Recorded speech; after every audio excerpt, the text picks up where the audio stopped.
Assalamualaikum warahmatullahi wabarakatuh. Semangat pagi teman-teman semua. Semoga kita selalu diberi kesehatan dan semoga kita selalu dalam keadaan sehat walafiat tanpa kurang suatu apapun. Nah, pada kesempatan kali ini kami akan sedikit berbagi ilmu kaitannya dengan model evaluasi pendidikan khususnya pada bimbingan dan konseling. Nah, di sini tentunya saya tidak sendiri. Saya ditemani 4 teman saya, yaitu ada Ahmad Aswar, ada Haula Al-Hasna, ada Hanif Yuli Prasetya, ada Bayu Selawaji, dan saya sendiri Muhammad Sinung Rahmat Akbarsyah. Pada kesempatan kali ini, kami akan berbagi materi kaitannya dengan salah satu model evaluasi, yaitu model diskrepansi atau evaluasi model kesenjangan. Langsung saja, untuk yang pertama mengenai konsep diskrepansi model akan saya sampaikan sendiri. Diskrepansi model atau model kesenjangan. Diskrepansi atau kesenjangan. Model evaluasi ini dikembangkan oleh Malcolm Profus. Nah, model ini menekankan pada pandangan adanya kesenjangan dalam pelaksanaan program. Apa sih evaluasi itu? Evaluasi yaitu suatu proses mengukur adanya perbedaan antara yang seharusnya dicapai dengan apa yang real atau sudah dicapai atau yang senyatanya. Kemudian, apa itu evaluasi kesenjangan? Evaluasi kesenjangan yaitu suatu model untuk mengetahui tingkat kesesuaian antara standar yang sudah ditentukan dalam program dengan penampilan aktual dari program. Nah, standar yang sudah ditentukan itu apa sih?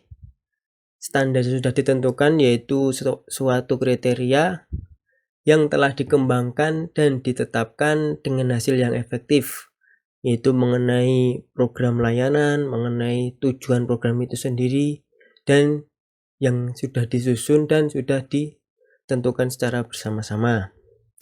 Lalu penampilan aktual. Penampilan aktual yaitu bisa meliputi sumber, prosedur, manajemen, dan hasil nyata yang tampak ketika program itu dilaksanakan. Apakah program itu dilaksanakan sudah mencapai tujuan yang sudah ditentukan ataukah belum. Jadi, evaluasi kesenjangan yaitu model evaluasi yang digunakan untuk mengetahui tingkat kesesuaian antara standar yang sudah ditentukan. Standar yang sudah ditentukan meliputi program, tujuan program, dengan penampilan aktual meliputi pelaksanaan program, prosedur program itu sendiri seperti apa, hasilnya seperti apa, apakah sudah sesuai dengan standar yang sudah ditentukan atau belum. Nah, untuk selanjutnya akan dibahas mengenai apa yang dapat dievaluasi dengan diskrepansi model ini.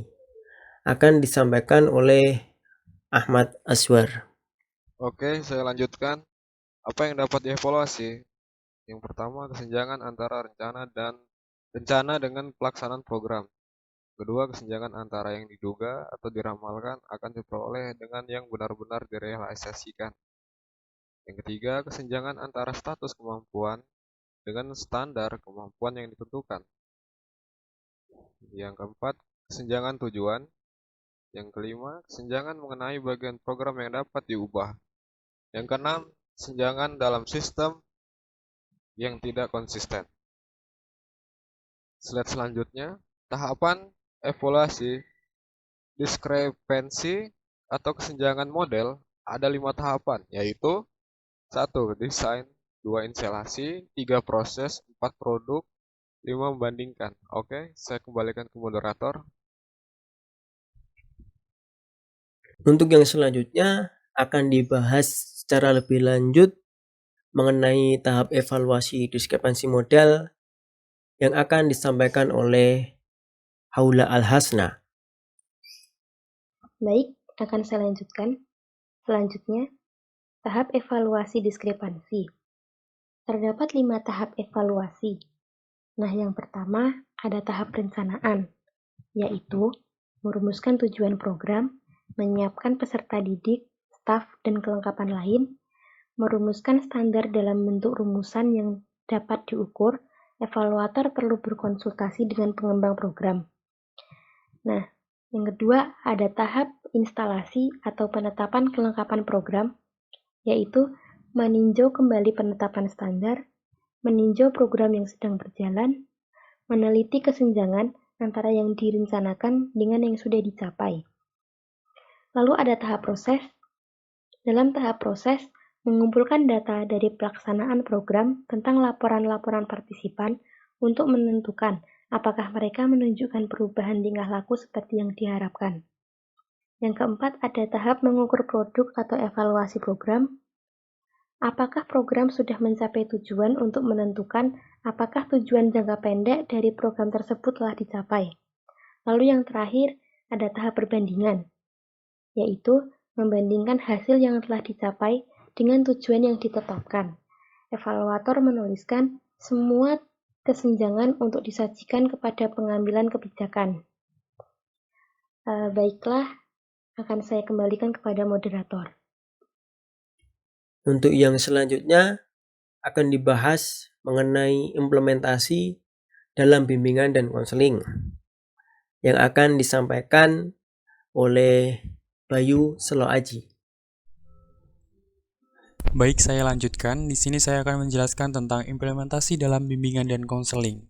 Diskrepansi model ini dapat diterapkan dalam program bimbingan dan konseling yang dapat dikatakan efektif karena dengan model evaluasi ini, evaluator dan guru bimbingan dan konseling dapat mengetahui terkait dengan program-program apa saja yang sudah dicapai sesuai dengan tujuan program dan program apa saja yang ada kesenjangan antara program BK dengan tujuan yang sudah ditetapkan dengan yang sudah dicapai.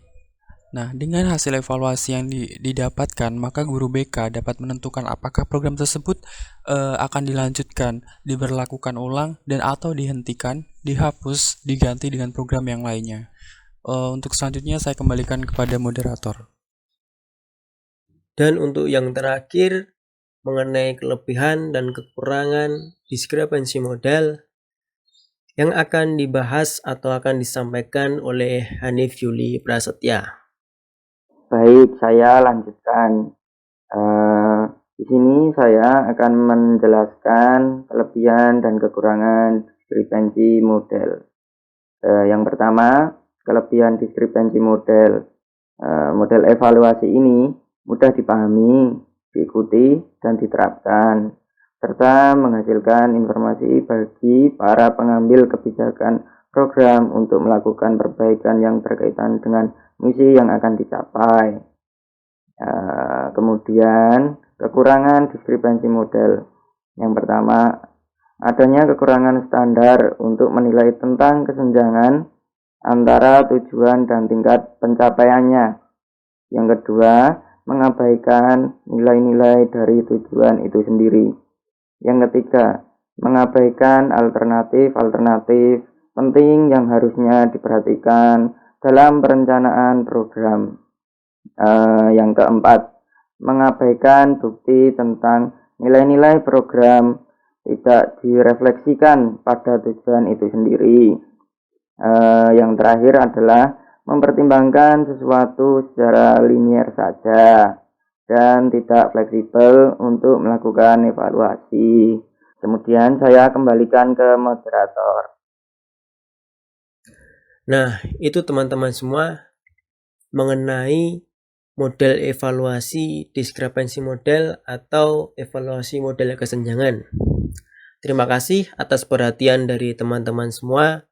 Semoga materi ini dapat menambah wawasan kita mengenai model evaluasi dalam pendidikan khususnya pada bimbingan dan konseling. Kurang dan lebihnya kami mohon maaf.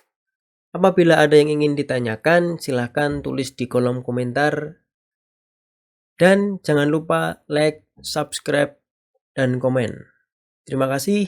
Wassalamualaikum warahmatullahi wabarakatuh.